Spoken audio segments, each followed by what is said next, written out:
ప్రభు అయిన యేసుక్రీస్తు నామమున మన తండ్రి అయిన దేవుణ్ణి ఆరాధించడానికి ఆసక్తి వచ్చిన నాతోటి ఆత్మీయ సహోదరులందరూ కూడా క్రీస్తు నామమున మీకు అందరికీ కూడా వందనములు. మరొక అవకాశాన్ని దేవుడు మనకు దయచేశాడు. వారం మొదటి దినాన సృష్టికర్త అయినటువంటి దేవుడు తన బిడ్డలుగా క్రీస్తునందు మనల్ని చేర్చుకున్నందుకు తండ్రి అయిన దేవునికి స్తోత్రాలు. అదేలాగిన క్రీస్తు ద్వారా మనకు నిత్య జీవాన్ని అనుగ్రహించేటువంటి దేవునికి ఎల్లప్పుడూ కూడా మనము లోబడుతూ ఈ లోకంలో స్వస్థబుద్ధితో మనం జీవించడానికి మనము ప్రయాసపడదాం. ప్రార్థన చేసుకున్నాము. ఆత్మీయమైనటువంటి పాటలను మనం పాడుకున్నాము. దేవుని యొక్క వాక్యాన్ని కొద్దిసేపు మనం ధ్యానించుకున్నాము. దేవుని యొక్క వాక్యాన్ని మనం ఎందుకు ధ్యానించుకోవాల్సిన అవసరం ఉందంటే, ఈ లోకంలో నేను చాలాసార్లు చెప్పానండి, లోకంలో మనం జీవిస్తున్నాము. మనలో ఉన్న బలహీనతల్ని మనం తీసివేసుకోవడానికి, మనలో ఉన్న లోపాలని మనం సరిచేసుకొని జీవించడానికి అనేటువంటి విధానంతో దేవుడు ఏం చేస్తున్నాడు, మనల్ని నడిపిస్తున్నాడు. ఒక ఫ్యాక్టరీ, ఆత్మ సంబంధమైనటువంటి ఫ్యాక్టరీ, సంఘము. ఇక్కడ మనం ఏం చేయాలని దేవుని యొక్క వాక్యం మేము తెలియజేస్తుందంటే, ఇక్కడే మనం ఏం చేయాలా, మన జీవితాలని సరిచేసుకొని దేవుని యొక్క సన్నిధానానికి మనం వెళ్ళాలి. మనం క్రీస్తునందు నిర్దోషులుగా ఏం చేయాలంట, నిరపరాధులుగా ఏం చేయాలంట, ఆయన సన్నిధిలో నిలబడాలనేది దేవుని యొక్క సంకల్పం. అలాగే జీవించడానికి మన ప్రభు అయిన యేసుక్రీస్తు ప్రభువారు మనకి మాదిరిగా ఉన్నాడు. ఆయన మనలాగా శరీరధారిగా ఉన్నప్పటికీ ఆయన పాపం చేయకోకుండా మనకందరికీ కూడా మాదిరిగా ఉండేటువంటి ఏర్పాటు ఆయన చేసిన వాడుగా ఉన్నాడు. కాబట్టి ఈ లోకంలో ఉన్నంత కాలము మనలో ఉన్న బలహీనతలను మనం తీసివేసుకుంటూ మనము ముందుకు వెళ్దామండి. ఏదైతే మనలో లోపం ఉందో మనకే తెలుసు. ఆ లోపాన్ని మనం ఏం చేద్దామో తీసివేసుకున్నాము. మనం తీసివేసుకునేది ఒక మనిషికి తెలియదు, కానీ ఎవరికి తెలుసు, దేవునికి తెలుసు. కాబట్టి దేవుని చిత్తానుసారంగా మనం జీవించడానికి మనం ప్రయాస పడదాం. కొద్దిసేపు నేను ఒక అంశమును నేను మీతో మాట్లాడతానండి. నేను చెప్పేటువంటి అంశం ఏమంటే అసూయ. ఈరోజు నేను మీతో కూడా పంచుకునేటువంటి అంశం ఏమంటే అసూయ అనేటువంటి ఒక అంశాన్ని మీతో కూడా నేను కొద్దిసేపు పంచుకుంటాను. అసూయ అనేది శరీర సంబంధమైనటువంటి ఒక ఆలోచన, శరీర సంబంధమైనటువంటి ఒక కోరిక, లేకపోతే శరీర సంబంధమైనటువంటి ఒక స్వభావము అసూయ అనేటువంటిది. అసూయ పరులకి ఆత్మీయత తెలియదు. అసూయతో ఉన్నట్లయితే వారు విశ్వాసం ఉండదు. అసూయ అనేటువంటిది పర్యాయ పదాలుగా మనం గమనించినట్లయితే కడుపు మంట అని చెప్పచ్చు, ఓర్వలేని తనము అని కూడా చెప్పచ్చు. ఇవన్నీ పర్యాయ పదాలు. అసూయ అనేటువంటిది సర్వసాధారణంగా అందరిలోనూ ఉంటుంది. అసూయ పరులుగా ఉండుకోకుండా ఉండడానికి మనం ఏం చేయాలంటే ప్రయాస పడాలి. సర్వసాధారణంగా అందరిలో కూడా అసూయ అనేటువంటిది ఆ స్వభావము ఉంటుందండి. అది శరీర సంబంధమైనటువంటిది. ఆ శరీర సంబంధమైనటువంటి ఆ స్వభావాన్ని మనము ఒకవేళ మనలో ఉన్నట్లయితే దానిని మనం ఏం చేయాలంటే తీసివేసుకోవడానికి మనము ప్రయాస పడాలి. ఎప్పుడు ఒక మనిషి అసూయ పడతాడు అంటే, ఒకరి యొక్క అభివృద్ధిని చూసి ఓర్వలేక ఉండేటప్పుడు ఏం చేస్తాడు, అసూయ పడతాడు. ఒకరు ఒక మంచి ఇల్లును కట్టుకుంటేనో ఓర్వలేడు, అసూయ పడతాడు. ఒకరు ఒక మంచి కారునో ఒక బైక్నో తీసుకుంటే అసూయ పడతాడు. ఒక మంచి ఉద్యోగంలో ఉంటే నాకంటే బాగా ఆ వ్యక్తి మంచి ఉద్యోగంలో ఉన్నాడే, నాకు లేదే అని ఏం చేస్తాడు, అసూయ పడతాడు. లేకపోతే ఒక వ్యక్తికి మంచి పేరు ఉన్నట్లయితే ఆ పేరును బట్టి ఆయన అందరూ కూడా గణపరుస్తున్నట్లయితే ఆ విధానాన్ని చూసి ఏం చేస్తాడు, అసూయ పడతాడు. అంటే ఓర్వ లేకోకుండా పోతారు కదా. అంటే ఈ అసూయ అనేటువంటిది మనలో ఉన్నట్లయితే అది దేనికి దారి తీస్తుంది అని మనం గమనించినట్లయితే, అసూయ అనేటువంటిది మత్సరముగా తిరుగుతుంది. రోజులు మారే కొలది అసూయ అనేది మత్సరముగా తిరుగుతుందండి. అంటే అలాగా మత్సరపడేటువంటి విధానానికి వస్తుంది. ఆ వ్యక్తి ఆఖరికి మానవుణ్ణి అవమానం చేయడానికి తెగించడు. అంటే ఏం చేయడు, లెక్క చేయడు. అవమానమైన చేస్తాడు, లేకపోతే అన్యాయమైన చేస్తాడు, లేకపోతే అవసరమైతే హత్య కూడా ఏం చేస్తాడు, అది తీసుకొని పోతుంది. అసూయ అనేటువంటిది ఒక మనిషిని చంపేటువంటి దానికి ఏం చేస్తుంది, అది తీసుకొని పోతుంది. గ్రంథం ఏం తెలియజేస్తుందంటే, దేవుని యొక్క వాక్యం ఏం తెలియజేస్తుందంటే, అసూయ అనేటువంటిది శరీర సంబంధమైనటువంటి స్వభావము. అసూయ అనేటువంటి ఆ ఒక స్వభావాన్ని మనలో ఉంచుకున్నట్లయితే ఆత్మీయులు కారు, అంటే విశ్వాసము లేదు అనే స్థితిని దేవుని యొక్క వాక్యం తెలియజేస్తుంది. కాబట్టి దేవుని యొక్క ఆలోచన నుండే మనము కొద్దిసేపు దేవుని యొక్క మాటలని మనం ఆలోచన చేద్దాం. ఎట్లా అసూయ వస్తుంది ఒకరికి అని మనం గమనించినట్లయితే, ఒకరి యొక్క అభివృద్ధిని బట్టే ఒక మనిషికి ఏం చేస్తాడంటే, ఒక వ్యక్తి యొక్క అభివృద్ధిని బట్టే అసూయ పడేవాడుగా ఉంటాడు. బైబిల్ గ్రంథంలో కొన్ని సంగతులను మనం చూస్తూ ఈ మాటలు మనం ఆలోచన చేద్దాము. అలాగా మనం ఉండుకోకుండా ఉండడానికి మనం ప్రయాస పడదామండి. ఆదికాండ గ్రంథం మనం తీసుకున్నట్లయితే 26వ అధ్యాయము మనం తీసుకొని ఈ మాటని మనము చదువుదామండి. సందర్భం ఏమేమి నేను చెప్తాను. అబ్రహాము చనిపోయాడు, ఇస్సాకు ఇప్పుడున్నాడు, ఒంటరి అయిపోయాడు. తండ్రి చనిపోయిన మీదట అన్య దేశంలో ఉన్నారు వీళ్ళు, ఇస్సాకు. ఈ సందర్భంలో ఆయన యొక్క అభివృద్ధిని చూసి అక్కడ ఉన్నటువంటి అన్యజనులందరూ కూడా ఏం చేశారంటే అసూయ పడిన వారుగా ఉన్నారు. ఆయన క్రమక్రమంగా ఏం చేస్తున్నాడంటే ఆయన అభివృద్ధి అవుతున్నాడు. ఆయన యొక్క క్రమాన్ని, ఆయన యొక్క అభివృద్ధిని ఓర్వలేకపోయినారు. ఎవరండి? అక్కడ ఉన్నటువంటి జనులు. ఆయనైతే దేవుని యొక్క భక్తుడు, ఆయనైతే విశ్వాసి. ఆయన యొక్క జీవితాన్ని బట్టి, ఆయన యొక్క నమ్మకత్వాన్ని బట్టి, ఆయన యొక్క విశ్వాసమును బట్టి దేవుడు ఆయన్ని అభివృద్ధి చేస్తుంటే, అన్యులుగా ఉండేటువంటి వారు, ఆ దేశస్తులు, విశ్వాసం లేనటువంటి వారు ఆయన యొక్క అభివృద్ధిని చూసి ఏం చేస్తున్నారంటే అసూయ పడుతూ ఉన్నారు. 26వ అధ్యాయం మనం చూద్దామండి. 12వ వచనం మనం చదివితే, ఇస్సాకు ఆ దేశమందున్న వాడై విత్తనం వేసి ఆ సంవత్సరం 100 ఫలం పొందెను. యెహోవా అతన్ని ఆశీర్వదించను కనుక ఆ మనుషుడు గొప్పవాడాయను. ఎవరంటే ఆశీర్వదిస్తుండేది? ఎవరు ఆశీర్వదించేది? దేవుడు ఆశీర్వదిస్తాడండి. ఒక వ్యక్తిని ఆశీర్వదించేది ఎవరు అంటే దేవుడు. ఒక వ్యక్తి అభివృద్ధి పొందుతున్నాడంటే దేవుని యొక్క కాపుదల, దేవుని యొక్క సహాయం ఆయనతో ఉంది అనేది మనం ఏం చేయాలా? అర్థం చేసుకోవాలండి. ఒక వ్యక్తి దేవుని యొక్క సహాయంతో అభివృద్ధి పొందేటప్పుడు మనం ఎలాంటి ఒక గుణం కలిగిన వారుగా ఉండాలంటే, ఆయన్ని ఇంకా అభివృద్ధి చేయి తండ్రి అనేటువంటి రీతిలో ప్రార్థన చేసేటువంటి విధానంలో మనం ఉండాలి. ఆయన ఇంకా బాగుపెట్టు అనేటువంటి విధానంలో మనం ఏం చేయాలంటే ఉండాలి. అంటే ఆయన్ని చూసి మనకు లేదే అని ఏం చేయకూడదంటే అసూయ పడకూడదు. అది ఎవరికి కీడు అండి? ఎవరికి కీడు? అసూయ పడేటువంటి వ్యక్తికి కీడు. అన్యులైనటువంటి వారికి ఈ స్వభావం ఉంటుంది. దేవుని బిడలుగా, క్రీస్తునందు చేరినటువంటి దేవుని బిడలుగా ఉన్నటువంటి వారు మనము లోకంలోనే ఉన్నాము. లోకంలోనే ఉన్న మనకి ఆ గుణం ఉన్నట్లయితే దాన్ని మనం ఏం చేయాలంటే చంపుకుంటూ పోవాలి. అలాగ చంపుకుంటూ పోయి తీసివేసుకుంటూ పోయినట్లయితే మనము మేలు పొందుతాము. దేవుడు మనల్ని ఆశీర్వదిస్తాడు. దేవుని యొక్క కాపుదల మనకుంటుంది. మనము ఆత్మీయులుగా ఉంటామండి. గ్రంథం ఇలా తెలియజేస్తూ ఉంది. 13వ వచనము, అతడు మిక్కిలి గొప్పవాడగు వరకు క్రమముగా అభివృద్ధి పొందుతూ వచ్చాను.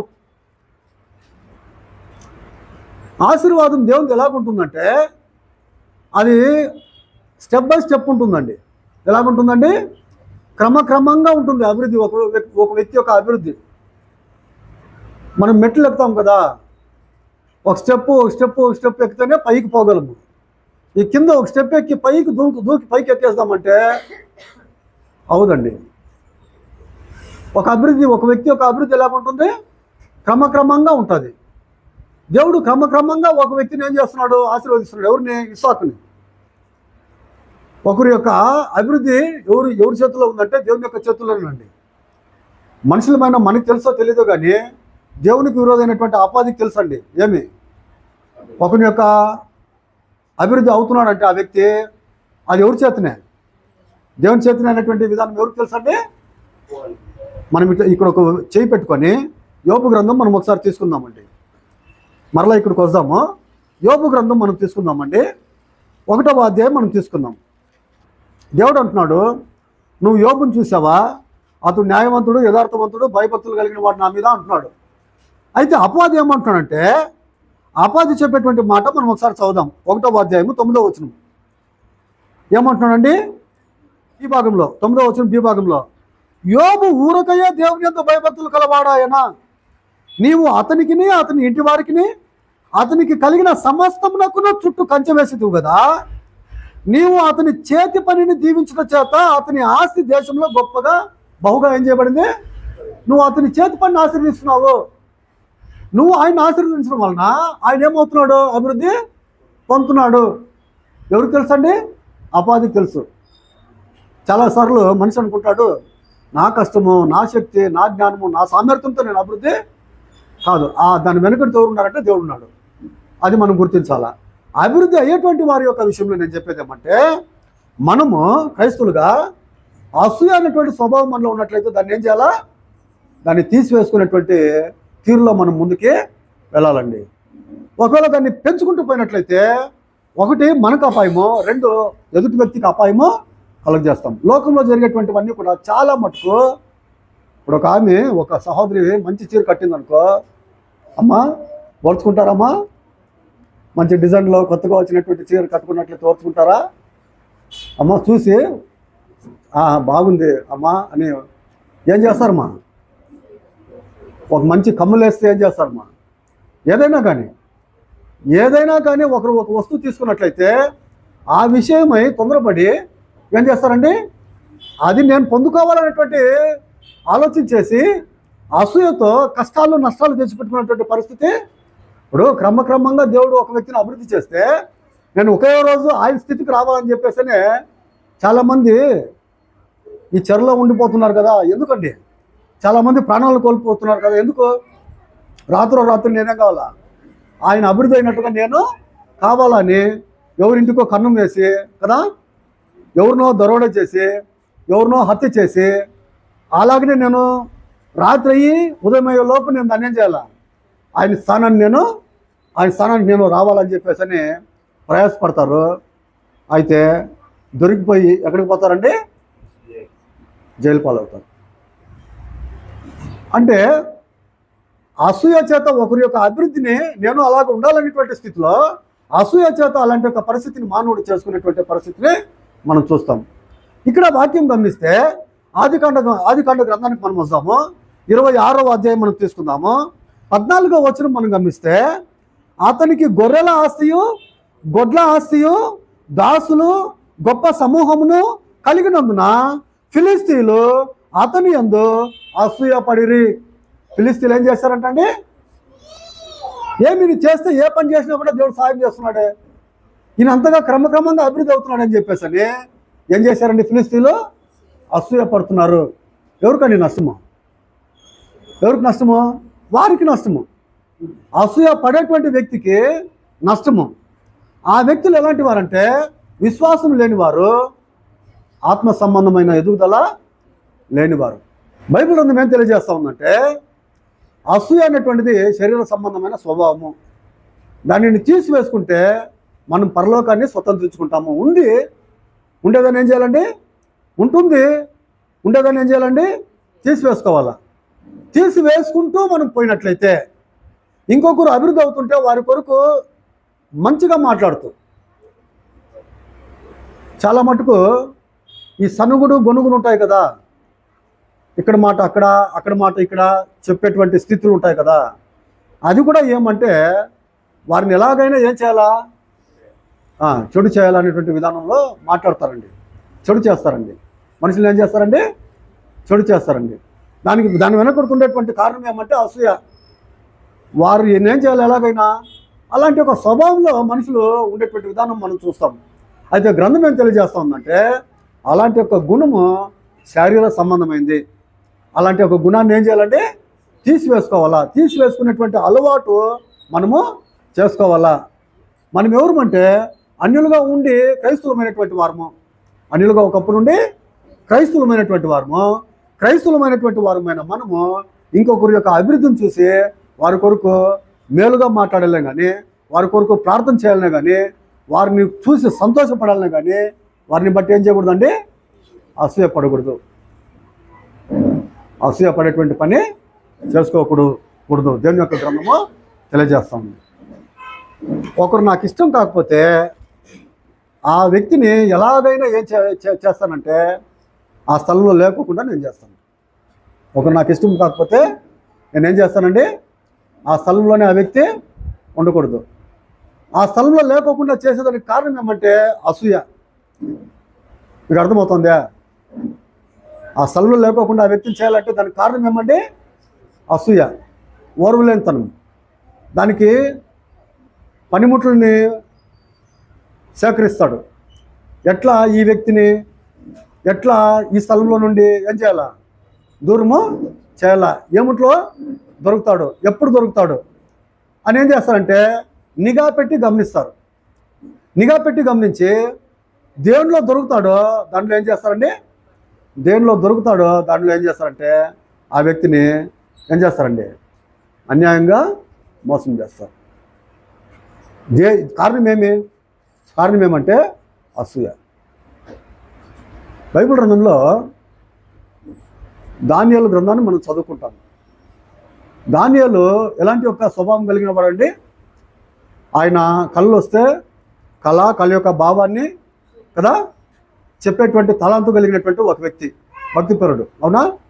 మంచిగా పనిచేస్తున్నాడు. బబులోను దేశంలో, ఒక అన్య దేశంలో మంచిగా దేవుని యందు భయము భక్తి కలిగి మంచిగా పని చేసుకుంటున్నాడు ఆయన. ఆ మంచిగా పని చేసుకున్నటువంటి ఆయన్ని ఏం చేయాలని చూశారండి? అక్కడ ఉండేటువంటి ఆయన స్థానంలోనే ఆయన చేసేటువంటి సహా ఉద్యోగస్తులు ఏం చేయాలని చూశారండి? ఏం చేయాలని చూశారు? ఈ వ్యక్తిని ఎలాగైనా ఏం చేయాలా? ఈ వ్యక్తిని ఎలాగైనా నష్టం చేయాలా అన్నటువంటి ఆలోచన చేశారు. ఒకసారి దానియేలు గ్రంథం మనం తీసుకుందాం. దానియేలు గ్రంథం మనం తీసుకొని అధ్యాయము 6వ అధ్యాయం మనం తీసుకున్నట్లయితే మాదియా పారసిక యొక్క కాలంలో జరిగేటువంటి ఒక సంఘటన ఇది. ఈ సంఘటన మనం చదివేటప్పుడు దర్యావేషు అనేటువంటి ఒక రాజు, మాదియా పారసిక యొక్క రాజు పరిపాలన చేస్తున్నాడు. ఆ సమయంలో చాలా జ్ఞానవంతుడుగా బుద్ధివంతుడుగా దానియేలు నడుచుకునేదాన్ని బట్టి ఆ రాజు ఏం చేస్తున్నాడంటే ఆయనకి మంచి అధికారాన్ని ఇస్తున్నాడు. 4వ అధ్యాయం 3 నుండే చదువుదామండి. ఈ దానియేలు అతి శ్రేష్టమైన బుద్ధి గలవాడై ప్రధానుల్లోనూ అధిపతుల్లోనూ ప్రఖ్యాతి నొంది ఉండను కనుక రాజ్యమంతటి మీద అతను నియమింపవాలని రాజు ఉద్దేశించాడు. మంచిగా నడుస్తున్నాడు కాబట్టి ఏం చేయాలనుకున్నాడంటే ఇంకా ఒక ఉన్నత స్థానాన్ని ఇచ్చి ఇంకా బాగా ఆయన అభివృద్ధి చేద్దామనుకున్నాడు తప్ప ఆయన నడుచుకునే విధానాన్ని బట్టి మంచిదే. 4వ వచనం అందుకు ఆ ప్రధానులను అధిపతులను రాజ్యపాలన విషయంలో దానియేలు మీద ఏదైనా ఒక నింద మోపవలెను నుండి తగిన హేతువు కనిపెట్టుచుండ్రి. కిందకు మనం చదివినట్లయితే గాని దానియేలు నమ్మకస్తుడు, ఏ నేరమైనను ఏ తప్పైనను చేయవాడు కాడు కనుక దానియేలులో తప్పైనను లోపమైనను కనుగొనలేక పోయిరి. ఆటంకంగా ఉన్నాడు ఆయన.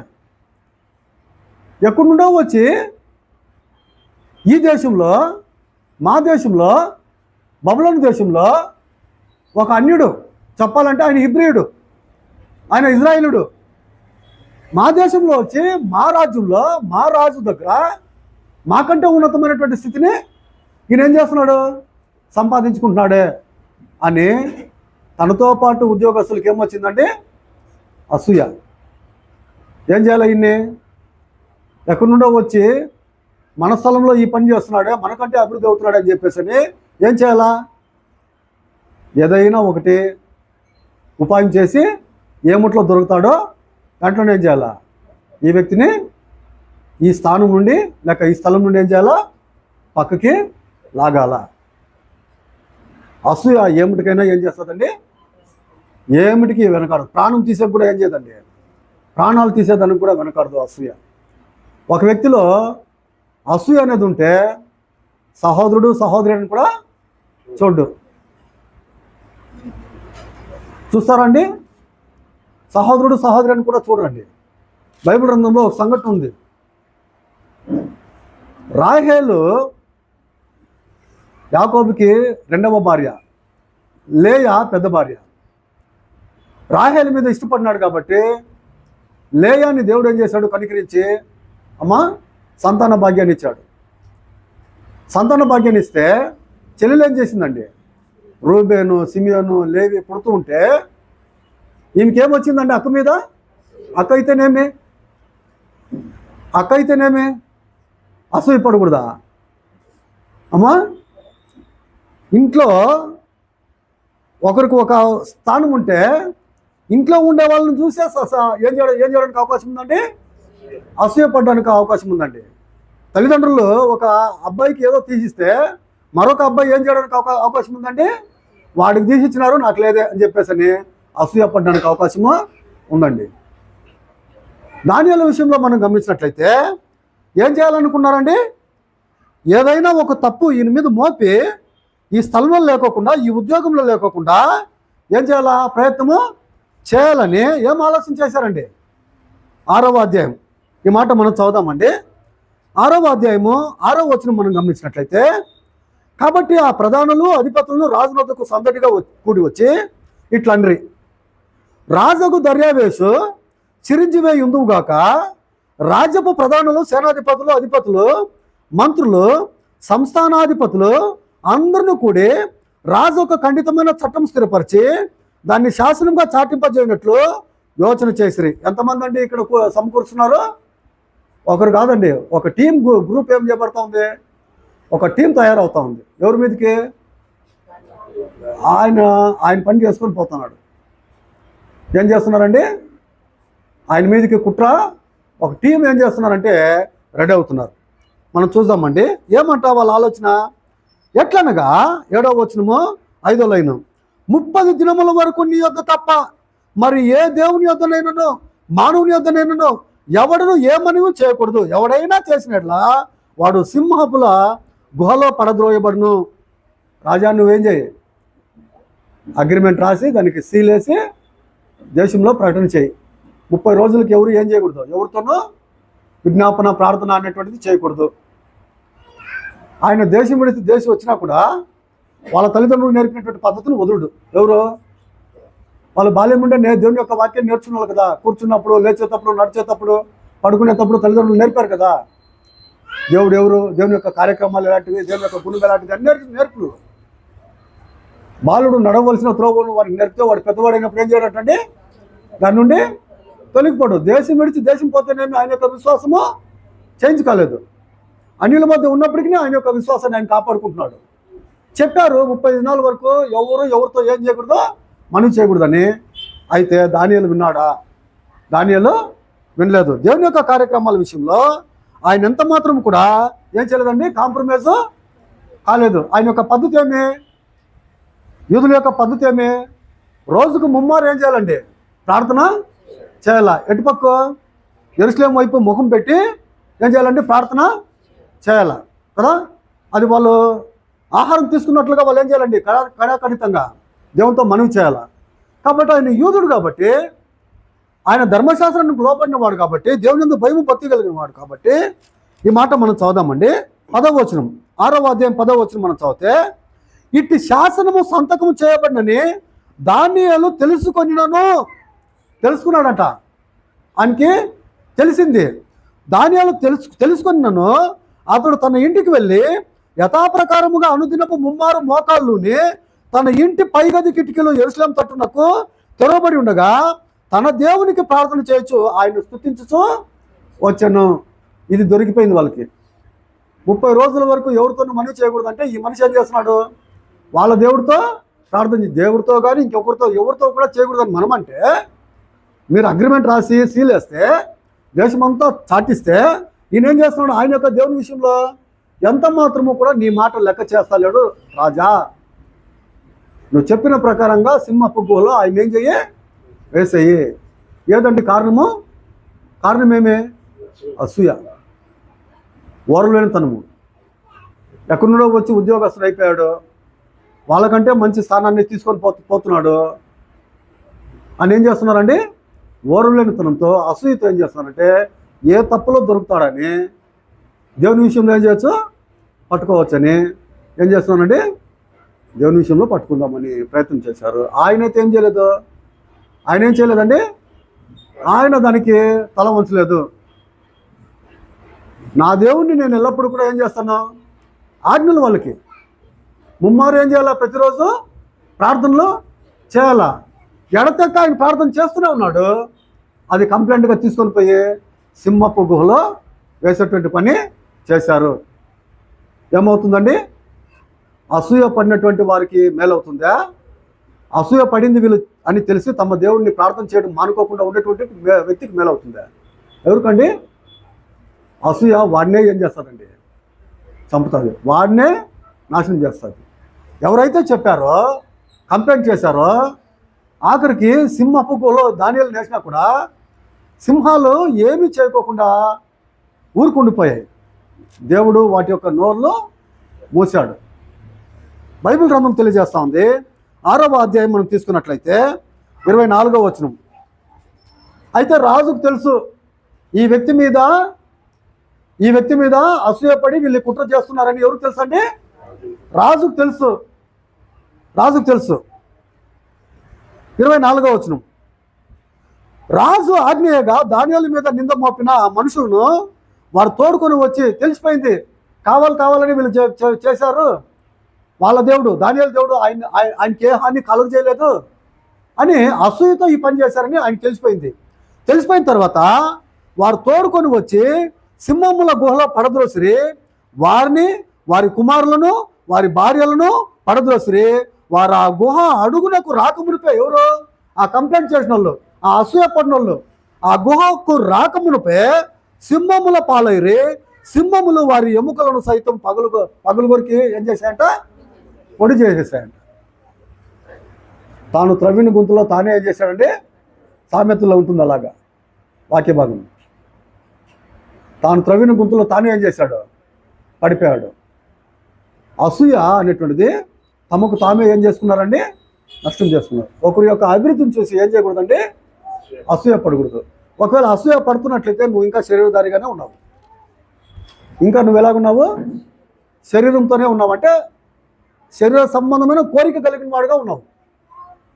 ఇంకొకరిని చూసి ఏం చేయాలండి మనము, ఇంకా బాగు చేయి దేవా, ఇంకా మేలు చేయి దేవా అని మనం ఏం చేయాలండి, వ్యక్తి యొక్క మేలుని ఏం చేయాలండి, మనం కోరుకునేటువంటి వారుగా ఉండాలనే కానీ అసూయ పడకూడదు. అసూయ అనేటువంటిది మనకే కీడు కలుగజేస్తుంది. అసూయ ఉన్నట్లయితే వారు శరీర సంబంధమైన వారు. అసూయ శరీర సంబంధమైనటువంటి ఫలముల్లో ఒకటి. దేవుని చిత్తం అయితే నేను ఒకసారి చెప్తాను. అసూయ అనేటువంటిది ఏమండి, శరీర సంబంధమైన ఫలములు, ఆత్మ సంబంధమైన ఫలములు అని గళిత పత్రికలో మనం చదువుకుంటాం కదా. శరీర సంబంధమైన ఫలముల్లో ఒకటి అసూయ. అసూయ అనేటువంటిదని మనం ఏం చేయకూడదండి, పెంచుకోకూడదు. అసూయ పడినట్లయితే అది మనల్ని మనమే ఏం చేస్తామండి, నష్టానికి గురవుతాం. దానియేలు గొర్రెలు కాపిరండి, అవునా? గొర్రెలు కాపరి. ఆ గొలియాతు ప్రతిరోజు వచ్చి ఉదయం సాయంకాలం బాగా బలంగా మాట్లాడి వెళ్తున్నాడు దేవుని యొక్క ప్రజల్ని, అవునా? ఆ వ్యక్తిని చూసి ఈ రాజు, ఎత్తుగా ఉండేటువంటి రాజు భయపడి పరిగెత్తిపోతున్నాడు. ఆయన చూసి అనేక మంది ఏం చేస్తున్నారంటే పరిగెత్తిపోతున్నారు, అవునా? చిన్న పిల్లాడు వచ్చి తన దగ్గర ఉన్న వడిసెలు తీసుకొని ఏట్లో రాళ్ళు ఏరుకొని వడిసెల్లో పెట్టి గొలియాతుని కొట్టి చంపితే వాళ్ళు అన్నారు, ఒక పద్యం పాడారు. ఏమని?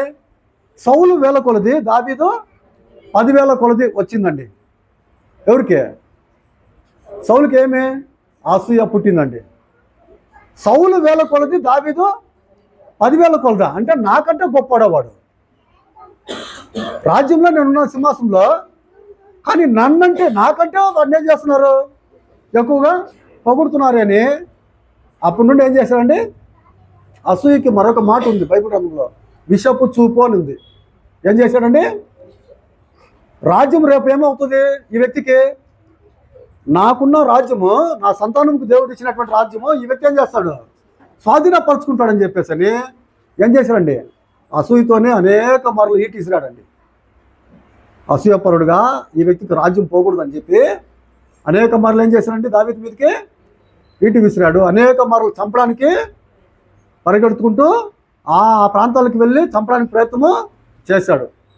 ఎన్ని మార్లు ఈటి విసిరినా కూడా ఆయనకేం కాలేదు. ఎవరికి? ఈయనేమయ్యాడండి, ఏ ఈటీ విసిరాడో ఆ ఈటీ మీద ఈయన పడి చనిపోయాడండి. అసూయ పడిని ఏం చేస్తుందండి? చంపుతుందండి. ఒక శరీర సంబంధమైనటువంటి కోరిక ప్రతి వారిలో కూడా ఉంటుంది.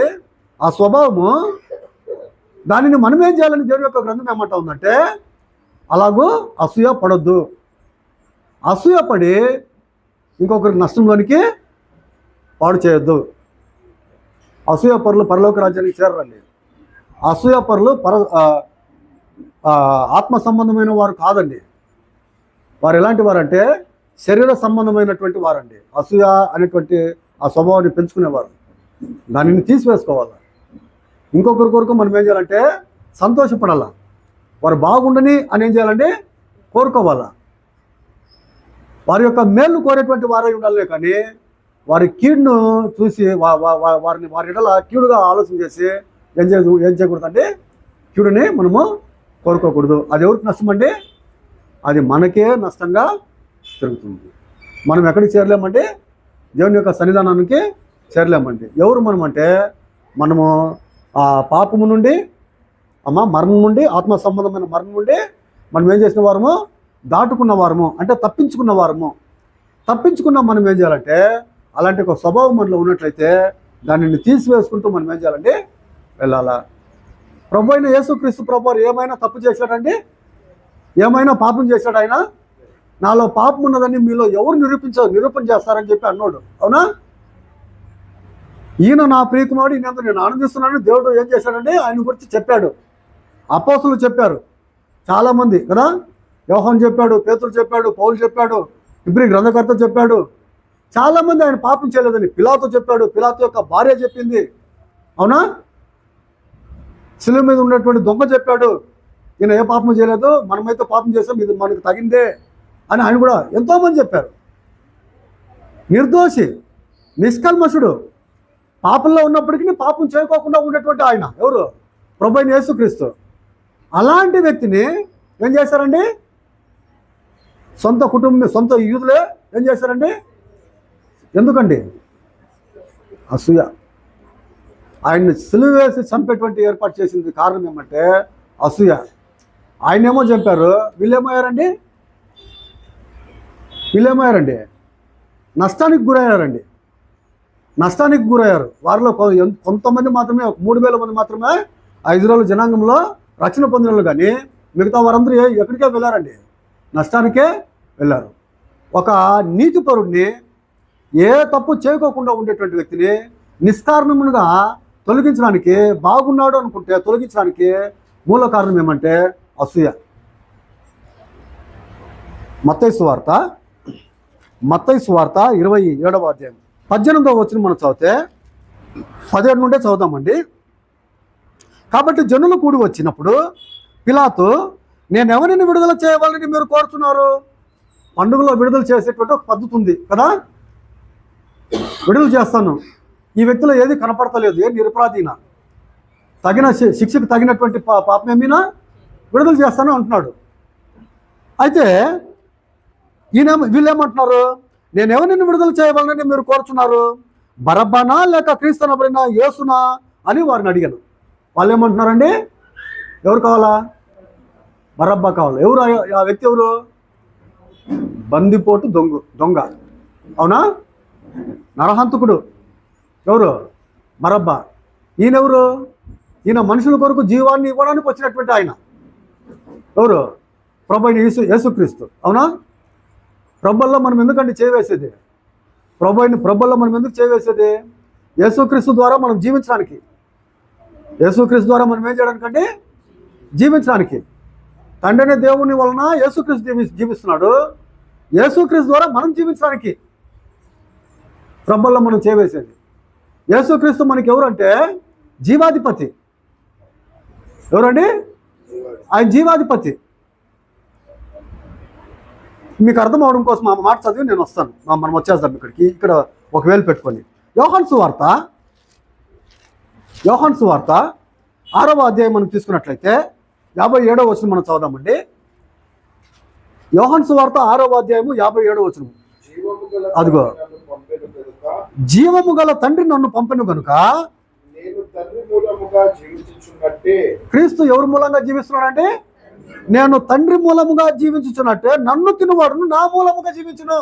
అపోస్తుల కార్యముల గ్రంథము 3వ అధ్యాయం మనం తీసుకుందామండి.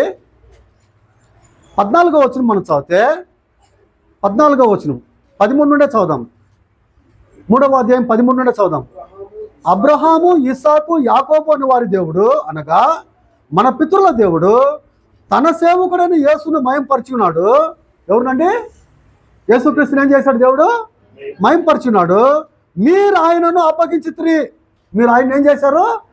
అప్పగించిత్రి. పిలాతు ఆయన్ని విడుదల చేయటకు నిశ్చయించినప్పుడు, పిలాతుకేమో ఇష్టము క్రీస్తుని విడుదల చేయాలని. పిలాతు ఆయన్ని విడుదల చేయటకు నిశ్చయించినప్పుడు మీరు అతన్ని ఎదుట ఆయనను నిరాకరించిత్రి. మీరు పరిశుద్ధుడును నీతిమంతుడైన వారిని నిరాకరించి నరహంతకుడైన మనిషిని మీకు అనుగ్రహింపని అడిగితే మీరు జీవాధిపతిని ఏం చేస్తే చంపిత్రి. నరహంతకుని మీరు కోరుకున్నారు.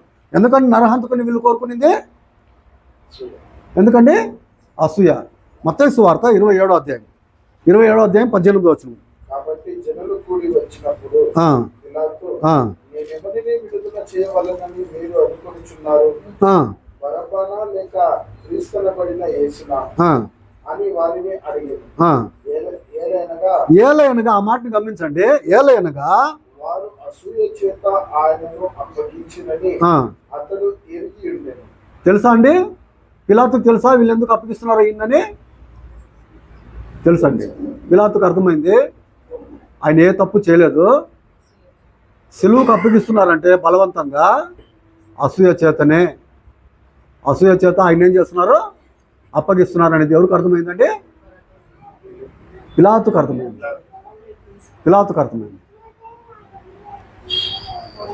అనేక సార్లు సువార్తల్లో ఈ మాట రాయబడిందండి.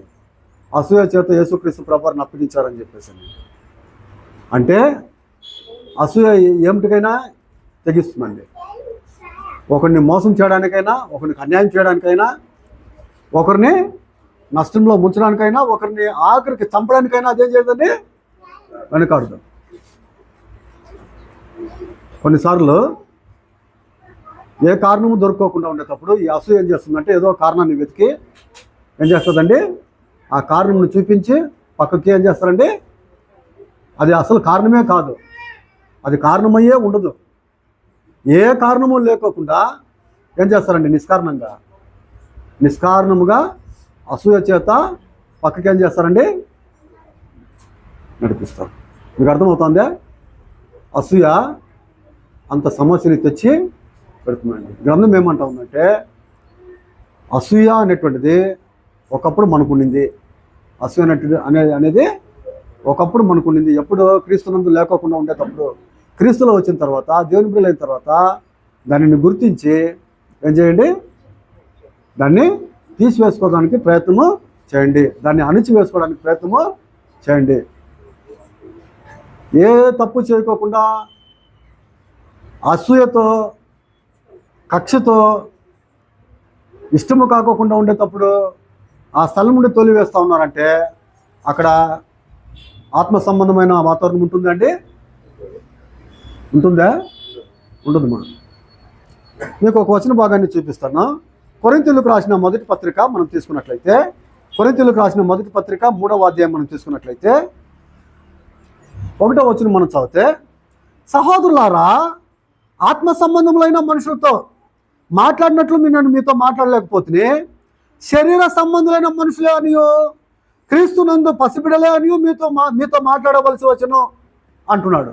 ఎందుకంటే వాళ్ళతో అట్లా పౌలు ఆ స్థానిక సంఘంతో చాలా సంవత్సరాలు అయింది వారు రక్షణ పొంది, చాలా సంవత్సరాల నుండి సంఘం ఉంది. కానీ ఇప్పుడు ఈ పత్రిక రాసేటప్పుడు కూడా అంటున్నాడు, మీరు ఆత్మ సంబంధమైన మనుషులు కాదు, మీరు శరీర సంబంధమైన మనుషులే, క్రీస్తునందు పసిబిడ్డలే అంటున్నాడు. ఎందుకండి వాళ్ళలో ఏముందండి? 3వ అధ్యాయం మనం తీసుకున్నట్లయితే 3వ అధ్యాయంలో ఈ మాట మనము చదువుకుందాం. ఏమి? 3వ వచనంలో మీలో అసూయయు కలహము ఉండగా, మీలో ఏముంది? మీలో అసూయ కలహం ఉంది కాబట్టి మీరు శరీర సంబంధమైన మనుషులే, ఆత్మ సంబంధమైన వారు కారు. క్రీస్తునందు ఇంకా పసిబిడ్డలే. అంటే అసూయ ఒక వ్యక్తిని ఏం చేస్తుందండి? నష్టం చేస్తుంది. ఇప్పుడు దానియేలు పని చేస్తున్నాడు, దానియేలు పని చేయడము మంచిదే కదా. అలాంటి ఒక విధానంతో పనిచేసేటువంటి దాన్ని చూసి ఏం చేయాలంటే అక్కడ ఉండేటువంటి సహచరులు, ఉద్యోగస్తులు మెచ్చుకోవాలా.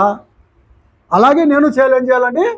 అసూయ పడుకోకుండా అలాగే నేను నడుచుకోవాలనేటువంటి దాన్ని ఏం చేయాలండి? అవునా? కానీ ఆయనకి నష్టము కలిగజేస్తారు. బైబిల్ గ్రంథంలో చాలా ఇన్సిడెంట్లు ఇలాగున్నాయండి, సందర్భాలు. మోషే పని చేస్తున్నాడు, దేవుని యొక్క పని. అవునా? అహరోను ప్రధాన యాజకుడిగా ఉన్నాడు, మోషే దేవుని యొక్క ప్రవక్తగా ఉన్నాడు. ఏం చేశారండి? సంఖ్యాకాండ గ్రంథంలో 16వ అధ్యాయంలో ఒక సంఘటన ఉంటుంది. అమ్మా, కొంతమంది ఏం చేశారండి? నువ్వే నా సేవకుడు, నువ్వే నా దేవుని యొక్క పని చేసేది, మమ్మల్ని వాడుకోలేదా దేవుడు అని ఏం చేశారండి? తిరుగుబాటు చేశారండి. ఏమండి అది? అలా చేయడం ఏమండి? అసూయ. అలా చేయడం అసూయనండి. అసూయ పడినటువంటి వారేమో బాగున్నారు. అవునా? ఏమయ్యారండి వారు? అసూయ పడిన వాళ్ళందరూ ఏమయ్యారు? దేవుడు స్టేట్మెంట్ ఇచ్చాడు, మోషే అహరోను అందరూ ఒక గుంపుగా పక్కకు వచ్చేయండి, ఎవరైతే అసూయ పడినారో వాళ్ళని అందరూ నిలబెట్టండి, వారిని వారి కుటుంబాలను అందరూ నిలబెట్టండి, నేను చేసే పని చూడండి అని చెప్పి దేవుడు ఏం చేశారండి? వాళ్ళు నిలబడినటువంటి భూమి కింద నెరవు విడిచి అలాగే సీలి భూమిలో దిగబడిపోయారు. అసూయ వాళ్ళని ఏం చేసిందంటే చంపేసింది. ఒకరిని కీడు చేయాలా, ఒకరు బాగున్నాడని ఓర్వలేని తనం ఉన్నట్లయితే ఎవరికంటే ప్రాబ్లము? ఆ వ్యక్తికే ప్రాబ్లం అవుతుంది. ఒకవేళ ఆ గుణం ఉన్నట్లయితే దాన్ని ఏం చేయాలండి? తీసివేసుకొని వాళ్ళ కొరకు మేలు జరిగేటువంటి విధానంతోనే ఏం చేయాలండి? మనము నడవాలా. ఆ వ్యక్తికి మేలు అవుతుంది, మనకి ఏమవుతుందండి? మేలు అవుతుంది. 106వ కీర్తన మనం ఒకసారి తీసుకున్నట్లయితే 106వ కీర్తన 16వ వచనం నుండి మనం చదువుదామండి. 16వ వచనం. వారు అంటే దాతాను, అభిరాము, కోరాహు కుమారులు, వీళ్ళందరూ కోరాహు గుంపంతా కూడా ఎవరి మీద తిరుగుబడ్డారండి? మోషే మీద, అహరోను మీద. అవునా? వారు తమ దండుపాలెంలో మోషే యందును యెహోవా ప్రతిష్ఠుడైన అహరోను యందును ఏం చేశారంట? అసూయ పడి, అసూయే వాళ్ళు భూమిని నెరవేర్చి భూమిలో దిగిపోయేటువంటి పని జరిగింది. అసూయ కారణం. కాబట్టి ఒకప్పుడు క్రీస్తునందు మనం రాకమునుపు ఉండింది, దాన్ని ఇప్పుడు ఏం చేయాలండి? దాన్ని మనము విడిచిపెట్టుకోవాలా, తీసివేసుకోవాలా. ఇంకొకరి కొరకు మనం బాగుండేటువంటి వారి కొరకు ఏం చేయాలండి? ప్రార్థన చేయాలా. వారిని ఇంకా బాగు చేయి దేవా అని ఏం చేయాలండి? ప్రార్థన. వారిని బట్టి మనం ఏం చేయకూడదండి? అసూయ పడకూడదు. ఒకవేళ అలాగ అసూయ పడినట్లయితే దేవుడు మనల్ని చూస్తున్నాడు, మనకి మేలు జరగదు. శరీర సంబంధమైన దాన్ని నేను చెప్తానండి, ఆత్మ సంబంధమైనటువంటి రాజ్యం మనకి, దేవుని యొక్క రాజ్యంలో మనం ఏం చేయలేమండి? చేరలేము. దాన్ని ఏం చేయాలంటే మనము తీసివేసుకోవడానికి మనం ప్రయత్నము చేయాలా. అపోస్తలుడైన పౌలు ఏమన్నాడండి సంఘస్థుల్ని? ఇంతకాలమైనా కూడా మీలో ఏముంది? ఇంకా అసూయ కలహాలు ఉన్నాయి. అసూయ ఉంది కాబట్టి మిమ్మల్ని నేను ఎలా చూస్తున్నానంటే ఇంకా పసిపిల్లలాగానే చూస్తున్నాను. ఒకరి పట్ల అసూయపడి వారిని నష్టం చేయాలనుకుంటే వారి ఆత్మీయుల, శరీర సంబంధుల. ఒక సంఘటన జరిగింది, మీకు అందరికీ తెలుసు. కొంతమంది నాయకులే అన్నారు మాతో, మీ విషయంలో ఏ ప్రాబ్లం లేదు, అసూయ వల్ల ఇదంతా జరిగింది అని. మేము ఒప్పుకుంటామండి, మేము ఒప్పుకుంటాము. అసూయ, ఓర్వలేనితనం. మనుషులు ఏం చేయడం అండి? వీడే ఉండాలనా, ఇక్కడే ఉండాలనా, ఏం చేయకూడదు? వదిలేయకూడదు. ఏ కారణం కాదండి. వేరే కారణం అయితే కూర్చొని ఏం చేయొచ్చు అండి? సాల్వ్ చేసుకోవచ్చు. వేరే కారణాలు ఉంటే ఏం చేయొచ్చండి? రా కూర్చో, నువ్వు బైబిల్ తీసుకో, నేను బైబిల్ తీసుకుంటా, మాట్లాడుకుందాము, సరి చేసుకోవచ్చు. అవునా కదా? బైబిల్లో మాట్లాడడానికి ఏం లేదండి? సబ్జెక్ట్ లేదు. సబ్జెక్ట్ లేనప్పుడు అసూయ ఏం చేస్తుందండి? మనిషికి పనిచేస్తుంది. మీకు అర్థమవుతుందా? అసూయ అనేటువంటిది ఒక వ్యక్తిని ఏం చేస్తుందండి? నష్టం చేస్తుంది, అన్యాయానికి నడిపాడు, అన్యాయం చేస్తారు ఆ వ్యక్తి పట్ల. అలాంటి ఒక స్వభావము, అలాంటి ఒక గుణం ఏం చేయకూడదండి? మనతో ఉండకూడదు. తీతు పత్రిక మనం ఒకసారి తీసుకుందాము. అపోస్తలుడైన పౌలు తీతుకు పత్రిక రాస్తూ ఇలాగా తెలియజేస్తున్నాడండి. అధ్యాయము 3వ అధ్యాయం 3వ వచనం మనం చదివినట్లయితే, ఎందుకనగా మనము కూడా, ఎవరు కూడా అంటండి? పౌలు కూడా చేర్చుకుంటున్నాడు సంఘస్థులతో పాటు. మనము కూడా మునుపు, అంటే క్రీస్తులో లేనప్పుడు, మునుపు అవివేకులమును, అవిధేయులమును, మోసపోయిన వారమును, నానా విధములైన దురాశలకును భోగములకును దాసులమై ఉండి దుష్టత్వమునందును అసూయందును కాలము గడుపుచు అసహ్యము కొన్నప్పుడు ద్వేషిస్తూ ఉంటుంది. కానీ ఎప్పుడంటండి? క్రీస్తులో లేనప్పుడు ఎలాంటి స్వభావం కలిగిన వారు మనం అంటున్నాడు? అవిధేయులము, మోసపోయిన వాళ్ళము, అవివేకులము, దురాశలకు భోగాలకు దాసులమై ఉంటుంది, దుష్టత్వమందు అసూయమందు కాలం గడిపేవారు మనం ఒకప్పుడు. ఇప్పుడు ఏం చేయాలండి? ఒకడు బాగుంటే, ఒకడు బాగా నడుస్తుంటే ఓర్వలేని తనము. యోసేపు ఏం చేశాడండి? కళ యొక్క భావం చెప్పే తలంతా ఆయనలో ఉందండి. కళ్ళు వచ్చాయి చెప్పాడు, అవునా? సూర్యచంద్రులు నక్షత్రాలను గురించి కళాభావం చెప్పాడు కదా. తల్లిదండ్రులు అన్నలందరూ కూడా తనకు సాగిల పడేటట్టుగా వచ్చిందనే అర్థం అది. అదిని వాళ్ళు ఏం చేశారండి? అసూయ పడినారండి. ఆ వ్యక్తిని పట్టుకొని కొట్టి గుంట్లో వేసి అమ్మేదానికి కారణమే అసూయ. గ్రంథం తెలియజేస్తూ ఉంది అసూయ పడ్డారు అని. అసూయ ఒక మనిషిని ఏం చేస్తుందండి? నష్టానికి గురి చేస్తుంది. మనం ఒకప్పుడు అసూయ కలిగిన వారిగానే ఉంటివి, కానీ ఇప్పుడు ఆ స్వభావం ఏం చేయాలా? తీసివేసుకోవాలా. ఒకవేళ ఆ స్వభావంలోనే ఉన్నట్లయితే ఆత్మీయత నీలో లేదు, నువ్వు ఇంకా కూడా ఎవరే? శరీర సంబంధియే. ఎంతో ఉంటుంది ఒక వ్యక్తికి, ఎన్నో ఆశీర్వాదాలు ఉంటాయి ఒక వ్యక్తికి. దాన్ని చూసి ఏం చేయాల్సిన అవసరం లేదండి, బాధపడాల్సిన అవసరము లేదు. ఇంకా ఆయన కొరకు నువ్వేం చేయి? ప్రార్థన చేయి, ఇంకా బాగు చేయి దేవా అని కోరు. నిన్నేం చేస్తాడు దేవుడు? నీకు సహాయకరంగా ఉంటాడు. నువ్వు ఎక్కడ చేరతావో పరలోక రాజ్యంలోనికి చేరతావు. అవునండి? కాబట్టి ఏం చేయి? ఎలా ఉండకూడదండి మనము అసూయ పడేవారుగా ఉండకూడదు. ఉన్నా కూడా దానిని అప్పటికప్పటికే గుర్తించి దాన్ని ఏం చేయాలంటే తీసివేసుకొని, ఇది తప్పు, నేను ఇలాగ ఆలోచించడం అనేటువంటి దాన్ని నేర్చుకుంటూ అలవరుచుకుంటూ మనం మన జీవితంలో ముందుకే వెళ్ళాలా. అలా కాకపోయినట్లయితే ఖచ్చితంగా మనం ఏమవడానికి అవకాశం ఉందంటే నష్టపోవడానికి అవకాశము ఉంది. కాబట్టి ఇక మీదట అలాంటివి వద్దు అని దేవుని యొక్క గ్రంథము తెలియజేస్తూ ఉంది. ఒకసారి నేను ఈ మాట చెప్పి నేను ముగిచ్చేస్తానండి. దేవుని చిత్తం అయితే మరలా ఇంకొకసారి మనం ఆలోచించేద్దాం. పేతురు రాసిన మొదటి పత్రిక 2వ అధ్యాయం, పేతురు రాసిన మొదటి పత్రిక 2వ అధ్యాయము 1వ వచనం మనం చదువుదామండి.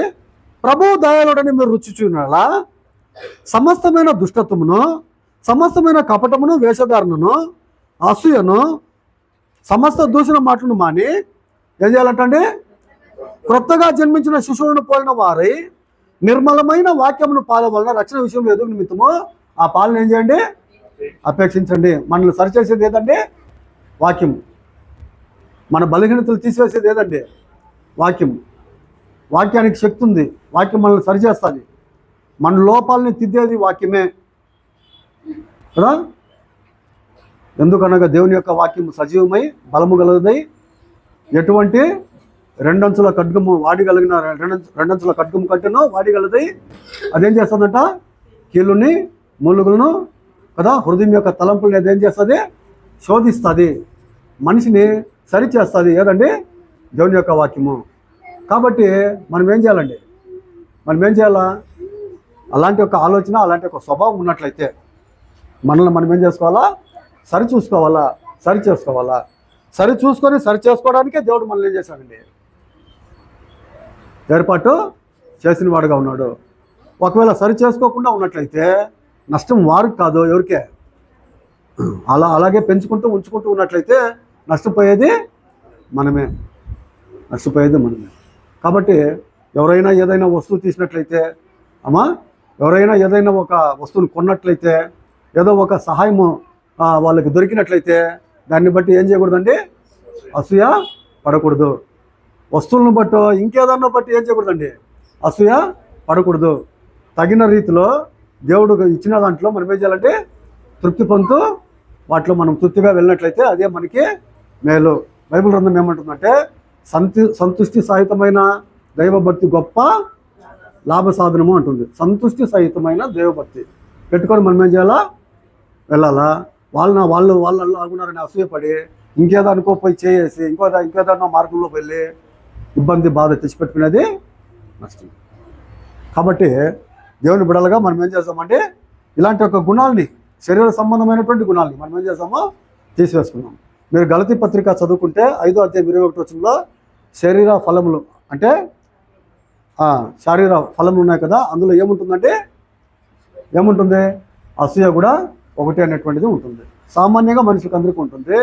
కానీ దాన్ని తీసివేసుకుంటూ పోయేటువంటి పని మనం చేసుకోవాలా. ఎందుకు మనం చేసుకోవాలంటే మనం దేవుని బిడ్డలుగా ఇంకొకరు నష్టం చేసేటువంటి తీరులోనికి వెళ్ళిపోకుండా మనము బాగుండాలా, వారు బాగుండాలి. అలాంటి యొక్క మనస్తత్వం కలిగి మనం వెళ్దాం. కానీ ఇంకొకరు నష్టంలోనికి ముంచే పని మనము చేసేది వద్దండి. కాబట్టి అసూయ మంచిగా చెడ అమ్మ మనలో ఉండేది చెడు. అది ఎక్కడికి దారితీస్తుందంటే ఆయన తన వీటి నేలను నాటి తానే పడ్డాడు కదా, అసూయ పడి భూమిని నెరవేర్చి లోపలికి పోయినారు కదా. యేసుక్రీస్తు నిరపరాధిని పట్టించి ఆయన యొక్క రక్తాపరాధం వాళ్ళ తల మీదకే తెచ్చిపెట్టుకున్నారు కదా. అవునా? యోసేపుని గుంటలో వేసి ఆఖరికి ఆయన దగ్గరికే భోజనం చేతులు చాపడానికి వచ్చినాను కదా. అవునా కదమ్మా? ఇసాకు బావులు తవ్వుతూ ఉంటే అసూయపడి ఆఖరికి తవ్వుతున్నప్పటికీ దేవుడు ఆయన ఆశీర్వదిస్తూ ఉంటే ఇంకేం చేయలేకపోకుండా పోయినారు కదా. అవునా కదా? అసూయ పడడం వలన ఏ లాభమో లేదు, నష్టమే ఉంది కానీ లాభం మాత్రమో లేదు. కాబట్టి అసూయ అనేటువంటి స్వభావాన్ని మనం తీసుకొసుకుందాము. ఇంకొకరి యొక్క మేలు కోరదాము, కీడుని కోరేది వద్దు. ఓపికతో వాక్యాన్ని మీకు అందరికీ కూడా ప్రభువైన యేసుక్రీస్తు నామమున వందనాలు.